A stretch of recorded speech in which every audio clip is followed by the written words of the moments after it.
Cara amiga, caro amigo telespectador, iniciamos hoje uma jornada na qual encontrar-nos-emos aos domingos, às 8 horas de Salvador, e horário oficial de Brasília, às 9 da manhã. Cada semana estaremos mantendo este encontro, abordando a temática da doutrina espírita, sob os vários aspectos com que nos foi apresentada pelo preclaro codificador Allan Kardec. O nosso programa de hoje é dedicado a Jesus.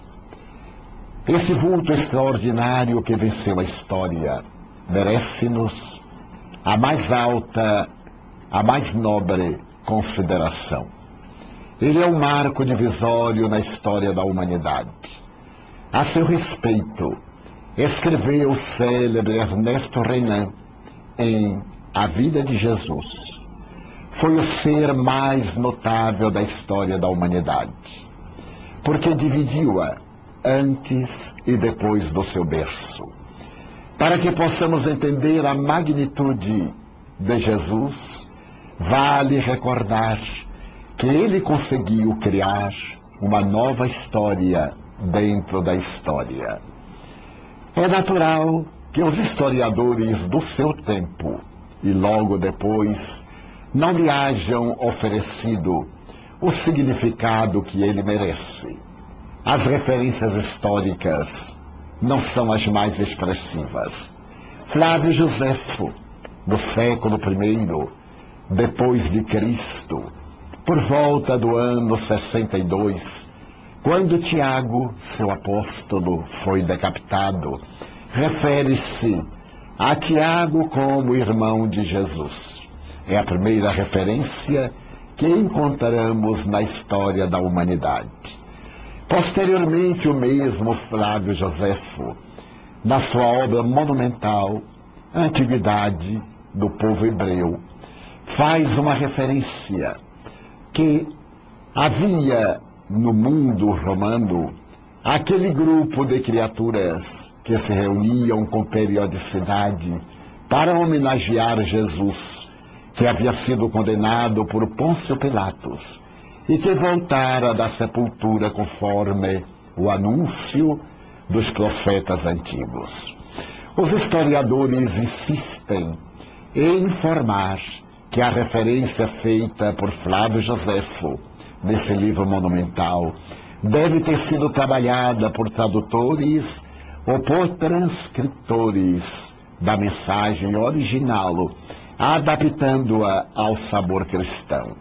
Nada obstante, nós encontraremos referências a Jesus através de Plínio, o Moço, nos seus anais, quando se refere àqueles que seguiam a figura incomparável do mártir da cruz. Mais tarde, nós iremos encontrar ainda, no período caracterizado pelo extraordinário imperador Trajano, a referência em que Nero tivera a oportunidade de punir os cristãos, porque eram mal vistos pela plebe e, naturalmente, eram detestados. Atribuiu-lhes a responsabilidade pelo incêndio de Roma naquele trágico dia de 64. Desta forma, temos as narrações a respeito de Jesus, que são muito reduzidas. Nada obstante, se considerarmos a historiografia de Jesus, segundo os melhores biblioteconomistas, já estão escritos quase 500 mil títulos a respeito deste homem singular. Napoleão Bonaparte, que é considerado a personagem histórica mais transcrita da humanidade, já apresenta quase 250 mil títulos, o que demonstra que Jesus, apresentando uma duplicação, alcança um índice muito mais expressivo. Vale considerar que a figura de Jesus é indestrutível. A doutora Hannah Wolff, a psicanalista alemã, fazendo uma análise deste homem transcendental, assevera que ele não passou pela história em vão. Periodicamente, as criaturas humanas procuram sintonizar com a sua figura notável. Se nos recordarmos das revoluções culturais, periodicamente os seres humanos afastam-se de Deus. Em uma vez cultural, por volta de 1793, quando, da Revolução Francesa, já exitosa, um certo Pierre Gaspard Chaumette, na Catedral de Notre-Dame, proclamava a morte de Deus, obviamente, do cristianismo, da presença de Jesus. E naquele dia, um simulacro de procissão abandonou a catedral, carregando a jovem Candeio, bailarina do Teatro da Ópera, agora vestida como sendo a deusa razão. É compreensível que o fanatismo revolucionário, depois de derrubar a casa dos Bourbons, sentiu-se credenciado para derrubar Deus. Mas logo Deus retornou.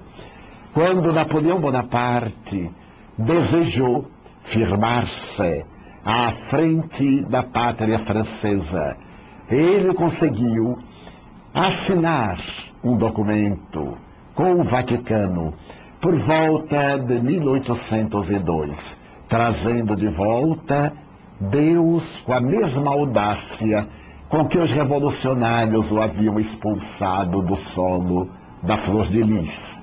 Posteriormente, em 1815, durante as tremendas batalhas que tiveram lugar no Rio Loire, um certo Trestelon desejou também apagar a memória de Deus quando matou 515 mil pessoas, atirando-as às águas do rio, águas que ficaram poluídas por mais de um mês.